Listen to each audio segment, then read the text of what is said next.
this is me Muhammad Wali Zanjam and I hope all of you will be fine. Student, today we are going to discuss the next topic of chapter number 9 which is Michelson interferometer. Michelson interferometer है क्या? अगर हम देखें तो हम कहते हैं an instrument which is used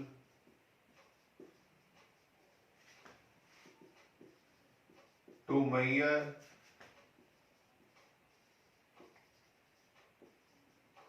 distance with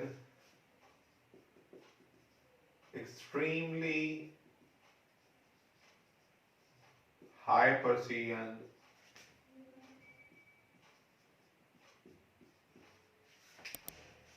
देखें, अगर हम यहाँ पर एक कॉन्सेप्ट देखें तो हमें ये बात पता चल रही है कि जो माइकलसन इंटरफेरोमीटर है ये एक ऐसी डिवाइस है जो कि बेसिकली डिस्टेंस को मेजर करने के लिए इस्तेमाल किया जाता है। और ना सिर्फ डिस्टेंस को इसकी मदद से हम मेजर करते हैं बल्कि हम ये कहते हैं कि वो हाई प्रिसीजन यानी कि हमें जो प्रिसाइज रिजल्ट हमें प्रोवाइड करेगा।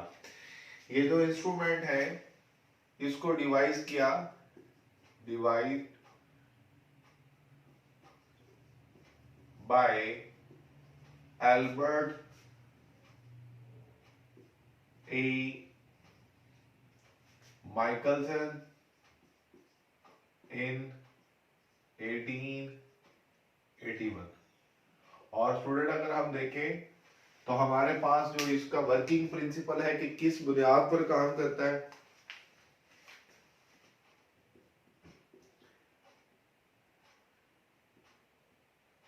it works by interference। किस तरह से इंटरफेरेंस के जरिए से काम करता है? हम कहेंगे कि हमारे पास जो बीम्स ऑफ लाइट होंगी उनकी आपस में इंटरफेरेंस के रिजल्ट में ये काम होगा। और स्टूडेंट यहाँ पर एक बात लिखी जाती है कि ये बेसिकली एक बीम को दो हिस्सों में स्प्लिट करता है, फिर उन्हें रिकम्बाइन करता है और उनकी रिकम्बिनेशन की वजह से हमारे पास इंटरफेरेंस पैटर्न हमें जो है वो प्रोड्यूस होता हुआ नजर आता है। कहता है it split beam of light into two parts and then recombine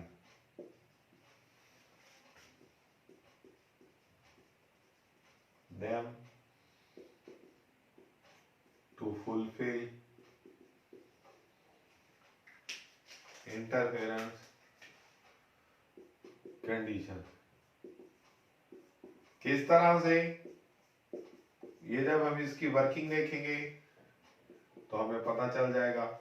अगर स्टूडेंट यहाँ पर ये डायग्राम बनी हुई है, यहाँ पर हमारे पास दो हाफ सिल्वर्ड ग्लास प्लेट्स हैं जिन्हें हम नाम देते हैं G1 एंड G2 और दो हमारे पास मिरर्स हैं जिन्हें हम नाम देते हैं M1 एंड M2। ये हमारे पास जो ग्लास प्लेट्स हैं ये दोनों सेम मटेरियल की हैं, दोनों की थिकनेस सेम है और ये हाफ सिल्वर्ड ग्लास प्लेट्स हैं। तो हम इसकी कंस्ट्रक्शन में लिखेंगे two half silvered glass plates G1 and G2। ठीक है जी। इसी तरह से हमारे पास दो मिरर्स हैं, two mirrors M1 and M2 which are mutually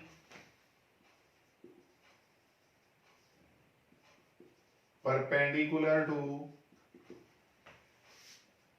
one another।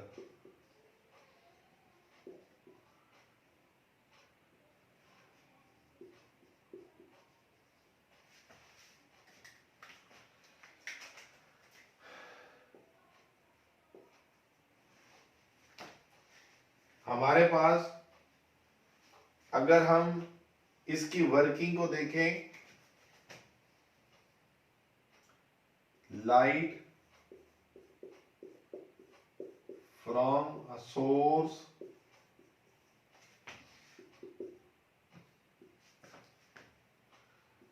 is incident on glass plate G1। देखिएगा स्टूडेंट, सोर्स से ये स्टेप बाय स्टेप मैं इसके पॉइंट्स लिखता जाऊंगा ताकि आप लोगों को आसानी हो जाए। किसी एक सोर्स से जो लाइट है, हम ये कहते हैं उसकी जो बीम है वो G1 पर पड़ती है। अब यहां से बड़ी इंपॉर्टेंट और समझने वाली बात है कि G1 पर जाके ये जो लाइट है ये पार्शली ट्रांसमिट हो जाती है, यानी कि इसके अंदर मिरर के अंदर G1 ग्लास प्लेट के अंदर, और पार्शली रिफ्लेक्ट हो जाती है, यानी कि ये दो हिस्सों में बट गई, एक रिफ्लेक्टेड पोर्शन हो गया और एक ट्रांसमिटेड पोर्शन हो गया। ये जो हमारे पास बीम है, जो इसको मैं यहां पे लिख भी देता हूं, रिफ्लेक्टेड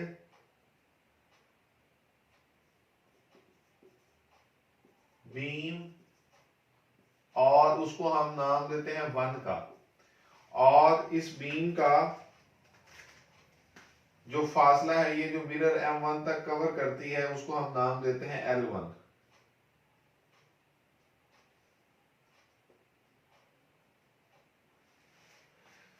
ठीक है जी, ये हमारा रिफ्लेक्टेड बीम का पोर्शन है और ये ट्रांसमिटेड का पोर्शन है।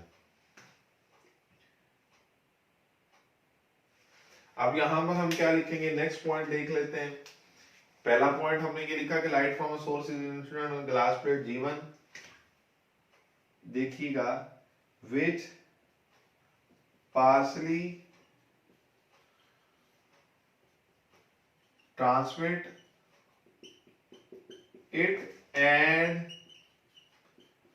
पार्शली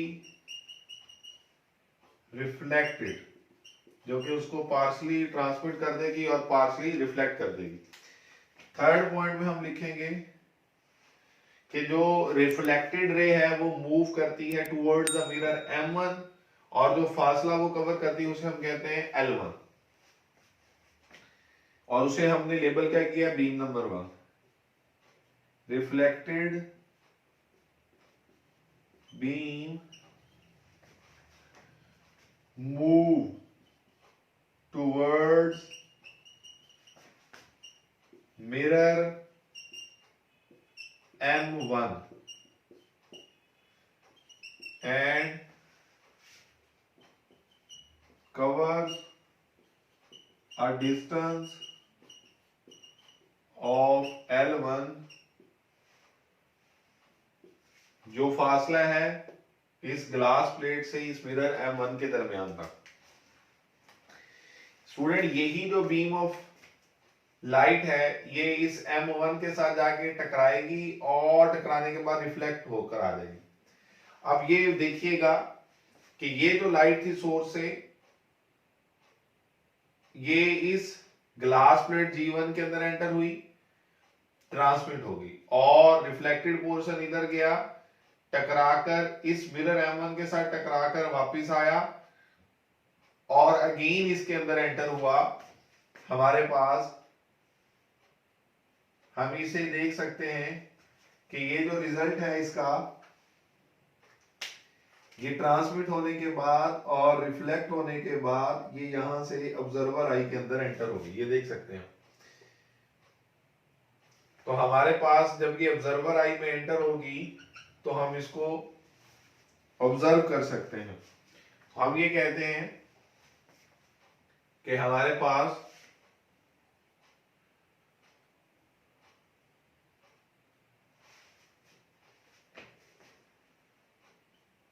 it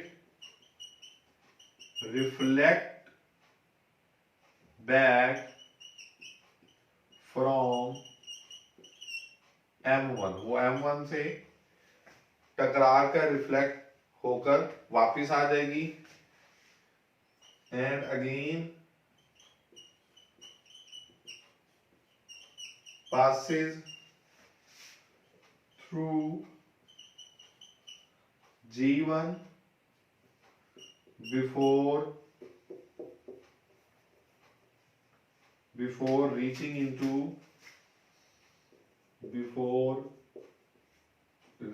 into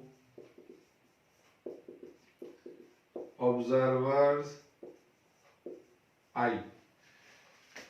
ठीक हो गया स्टूडेंट। और इसको हम यहां पे ये बना भी देते हैं ऐसे कि इधर से गई इधर टकरा कर इधर और ये ऑब्जर्वर आई में एंटर होगी। और इसी तरह से जो हमारे पास ट्रांसमिटेड पोर्शन था, या हम ये कह लें कि बीम नंबर, इसको हम नाम देते हैं बीम नंबर 2 और इसे हम फिर नाम देते हैं बीम नंबर 2 और इसको हमने बीम नंबर 1 कहा था। और इसका जो फासला है उसको हमने नाम दिया हुआ है L2।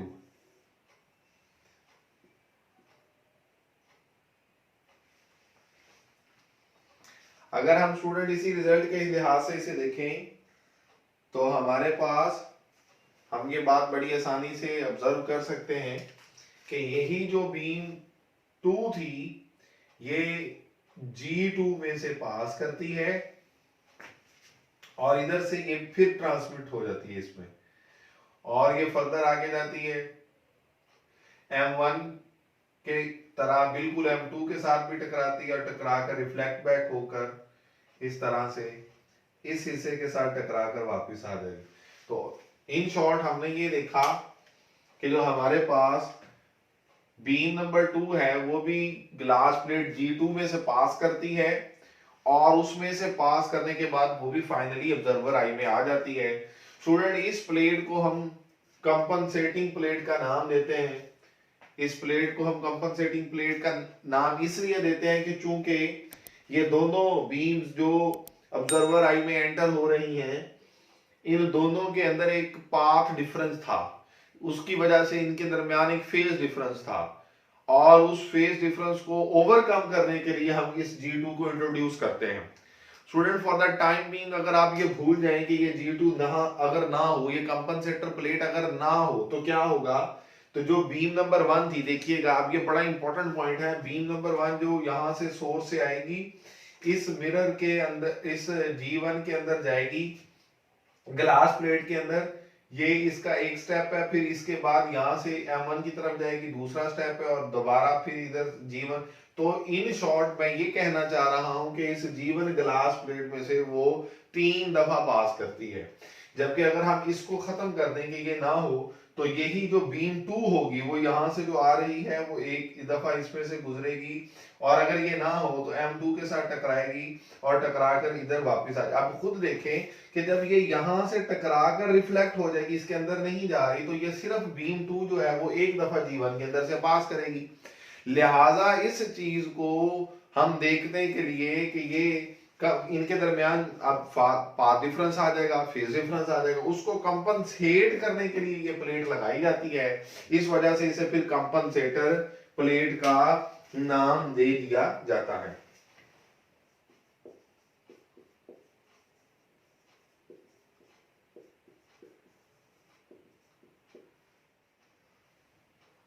G2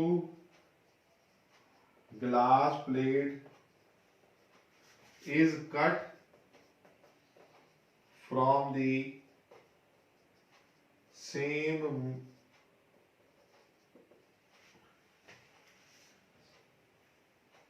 as that of G1। इस वजह से स्टूडेंट फिर हम इसे क्या नाम देते हैं,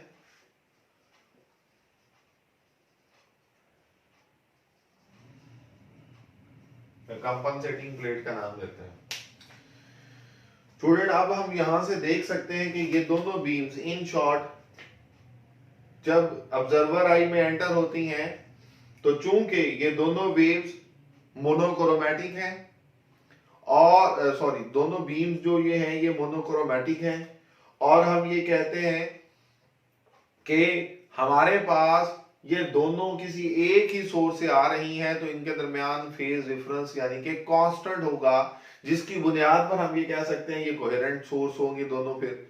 तो लिहाजा ये चूंकि एक ही सोर्स से आ रही हैं, इसका नतीजा हम यहां से ये निकालते हैं कि यहां पर इंटरफेरेंस की कंडीशन पूरी हो जाती है। और जब इंटरफेरेंस की कंडीशन पूरी हो जाती है तो स्टूडेंट इंटरफेयरिंग बीम्स जो होती थी उनकी दोनों कंडीशन यानी कि वो मोनोक्रोमेटिक भी होनी चाहिए और वो फेज कोहेरेंट भी होनी चाहिए। तो लिहाजा उनके पूरे होने से हमारे पास इंटरफेरिंग फ्रिंजेस बनते हैं, डार्क और ब्राइट फ्रिंजेस बनते हैं। और उन डार्क और ब्राइट फ्रिंजेस को हम देखते हैं कि किस तरह से बनाया जाता है। अब हमारे पास रिजल्ट क्या है कि जो इंटरफेरेंस फ्रिंजेस बनेंगे ये यहां पर हम देख सकते हैं डार्क और ब्राइट फ्रिंजेस बन रहे हैं, क्योंकि किसी जगह पर कंस्ट्रक्टिव इंटरफेरेंस की कंडीशन पूरी होगी तो ब्राइट फ्रिंज बनेगा, जहां पर डिस्ट्रक्टिव इंटरफेरेंस की कंडीशन पूरी होगी वहां पर डार्क फ्रिंज बनेगा। तो हम ये कहते हैं कि बेसिकली जो हमारे पास रिजल्ट आता है ब्राइट और डार्क फ्रिंजेस का, उस रिजल्ट को अगर हम देखें और जो हमारे पास जो ऑब्जर्वर आई जो जिसके जरिए से हम टेलीस्कोप के जरिए से देख रहे हैं, जो आई पीस ऑफ द टेलीस्कोप होगा, जब उसमें नजर आएगा तो हम यहां पर इन फ्रिंजेस को देख रहे हैं। स्टूडेंट एक वर्ड वो यूज करता है क्रॉस वायर।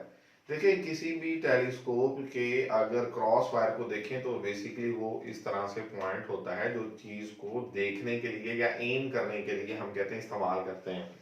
अगर आप उस क्रॉस वायर को देखें, सपोज करें कि वो उसका जो क्रॉस वायर है वो इस, मैं एरो भी लगा रहा हूं, इस ब्राइट फ्रिंज पर है। यहां पर इन दोनों मिरर में से ये जो M1 मिरर है इसको हम कहते हैं ये मूवेबल है, इसे मूव किया जा सकता है। और ये जो M2 है ये फिक्स्ड है। जब आप M1 को मूव करेंगे तो जाहिर सी बात है, बल्कि यहां पर हम लिख भी देते हैं heading, by moving mirror M1 को मूव करने से क्या रिजल्ट होगा? जाहिर सी बात है स्टूडेंट, अगर आप M1 को मूव करेंगे तो हमारे पास क्या होगा कि इन दोनों बीम्स का जो आपस में इंटरफेयर कर रही हैं, इन दोनों बीम्स के अंदर एक पाथ डिफरेंस इंट्रोड्यूस हो जाएगा। और उस पाथ डिफरेंस के इंट्रोड्यूस होने की वजह से रिजल्ट हमारा क्या बनता है उसको हम अभी देखते हैं। हम ये कहते हैं कि M1 is moved perpendicular to its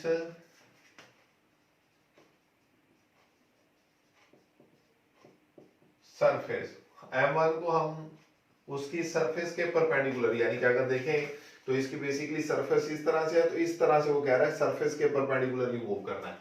और वो ये कहता है कि suppose if M1 is moved by lambda by 2, तो हमारे पास जो पाथ डिफरेंस आएगा, ये बड़ा इंपॉर्टेंट पॉइंट है, a path difference of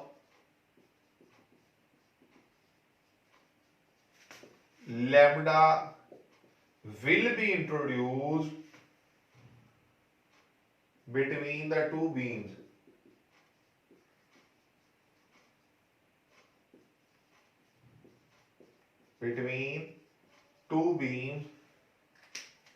hence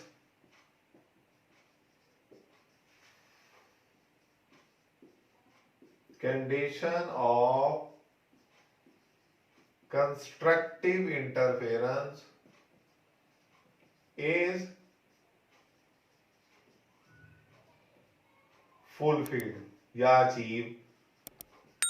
और अगर कंस्ट्रक्टिव इंटरफेरेंस हो जाएगी स्टूडेंट तो हम ये देख सकते हैं कि कंस्ट्रक्टिव इंटरफेरेंस के रिजल्ट में हमारे पास एक ब्राइट फ्रिंज हमें नजर आएगा। ठीक है जी। अब मसला ये है कि जब हम इस मिरर M1 को मूव करते हैं तो होता क्या है बेसिकली, चाहे आप इसको सपोज करें लैम्डा बाय 2 ऊपर ले जाएं तो जो बीम ऑफ लाइट है उसे लैम्डा बाय 2 ऊपर जाने के लिए एक्स्ट्रा डिस्टेंस कवर करना पड़ेगा और लैम्डा बाय 2 नीचे आने के लिए। तो यहां पर जब m1 को लैम्डा बाय 2 मूव करवाया जाता है तो दो बीम्स के दरमियान पाथ डिफरेंस 1 लैम्डा का किस तरह से आता है देखिएगा। हम इसे लिख सकते हैं लैम्डा बाय 2 ऊपर जाने के लिए उस बीम को एक्स्ट्रा जो डिस्टेंस कवर करना पड़ा और लैम्डा बाय 2 नीचे आने के लिए। और स्टूडेंट अगर हम देखें तो हमारे पास जो टोटल पाथ डिफरेंस हो जाएगा वो किसके इक्वल हो जाएगा, लैम्डा का इक्वल हो जाएगा। और अगर वो लैम्डा के इक्वल हो जाएगा तो कंस्ट्रक्टिव इंटरफेरेंस की कंडीशन पूरी हो जाएगी और पूरा एक फ्रिंज आगे शिफ्ट हो जाएगा। यानी कि ये एक ब्राइट फ्रिंज पर पहले क्रॉस वायर थी ना जी, अब देखिएगा उसी क्रॉस वायर पर आप देखेंगे कि ये वाला जो फ्रिंज है ये इसकी जगह पर आ जाएगा या इधर से इधर आ जाएगा। वो हम देख सकते हैं कि किस तरह से मिरर को आगे पीछे मूव करने से फ्रिंज शिफ्ट होता है। तो लिहाजा हम ये कहते हैं कि एक फ्रिंज शिफ्ट हुआ, दो फ्रिंज शिफ्ट हुए, तीन फ्रिंज शिफ्ट हुए, कितने नंबर ऑफ फ्रिंजेस शिफ्ट होते हैं वो हमें ऑटोमेटिकली बता सकते हैं कि हमने मिरर को कितना मूव किया है। तो इसी तरह से स्टूडेंट हमारा जो दूसरा पॉइंट है वो ये है कि if m1 is moved by lambda by 4 तो क्या होगा हमारे पास देखिएगा lambda by 4 plus lambda by 4 यानी कि lambda by 2, lambda by 4 plus lambda by 4 क्यों, क्योंकि लैम्डा बाय 4 एक्स्ट्रा पाथ ऊपर के लिए और लैम्डा बाय 4 एक्स्ट्रा पाथ नीचे के लिए। तो रिजल्ट क्या हो जाएगा, लैम्डा बाय 2 का हमारे पास टोटल पाथ डिफरेंस आ जाएगा। और इस पाथ डिफरेंस की वजह से हम ये बात जानते हैं कि ये किसकी कंडीशन है, ये तो डिस्ट्रक्टिव इंटरफेरेंस की कंडीशन है।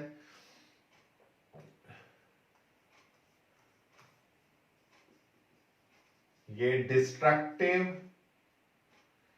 इंटरफेरेंस की कंडीशन पूरी हो जाएगी और हमारे पास यहां पर ऑटोमेटिकली एक डार्क फ्रिंज आ जाएगा।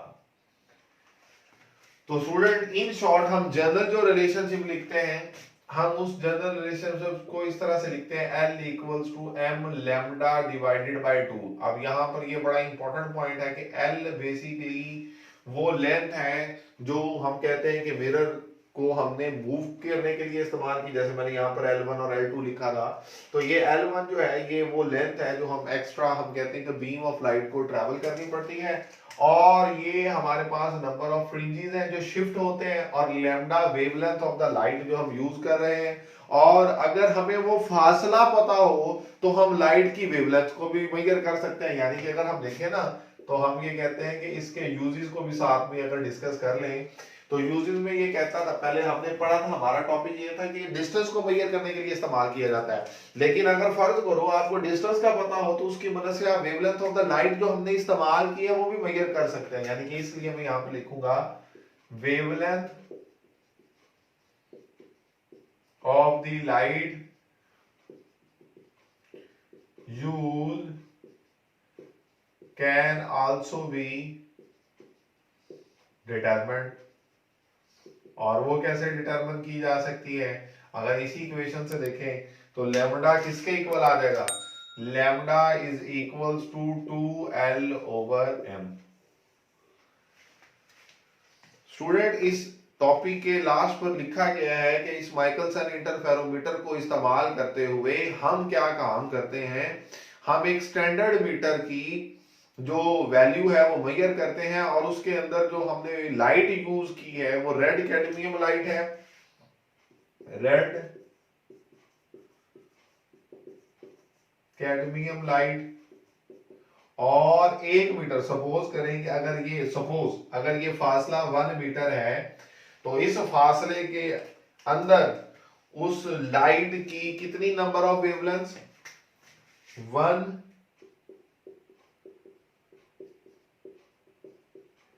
इतनी नंबर ऑफ वेवलेंथ जी जिनको हम कहते हैं इतने नंबर ऑफ वेवलेंथ उस 1 मीटर के अंदर उस रेड कैडमियम लाइट के थे। तो स्टूडेंट इसी तरह से हम लाइट की जो वेवलेंथ इस्तेमाल हो रही है वो भी मेजर कर सकते हैं अगर फासले का पता हो। तो लिहाजा ये जो माइकलसन इंटरफेरोमीटर है ये बेसिकली डिस्टेंसेस को मेजर करने के लिए और हाई प्रिसीजन के साथ डिस्टेंसेस को मेजर करने के लिए इस्तेमाल किया जाता है। तो स्टूडेंट आई होप कि आपको आज का लेक्चर समझ आ चुका होगा। Please don't forget to like and subscribe my channel and take good care of yourself. अल्लाह हाफिज।